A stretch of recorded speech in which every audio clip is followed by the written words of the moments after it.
ইবনে মাজাহ 50 নম্বর হাদিস, ইবনে মাজাহ হাদিস নাম্বার 50।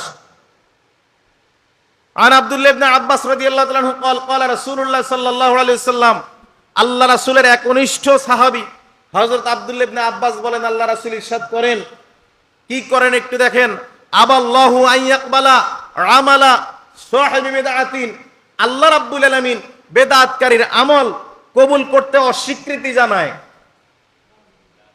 কি বলছে? বেদাতকারীর আমল কবুল করতে আল্লাহ অনাগ্রহ দেখায়, অস্বীকৃতি জানায়, কবুল করতে চান না। হাত্তা ইয়াদা বেদাতাহু, যতক্ষণ পর্যন্ত ওই ব্যক্তি বেদাত পরিত্যাগ না করে, যতক্ষণ পর্যন্ত বেদাত পরিত্যাগ না করবে ততক্ষণ পর্যন্ত তার আমল কবুল হবে না, তার আমল কবুল হবে না। এখন দেখেন, কষ্ট করে আসলেন, ইবাদত করলেন, কষ্ট করে এবার আপনি বাড়িতেই ইবাদত করলেন, যেখানেই করেন, যদি কবুল না হয় কি মানে আছে এই কষ্ট করার?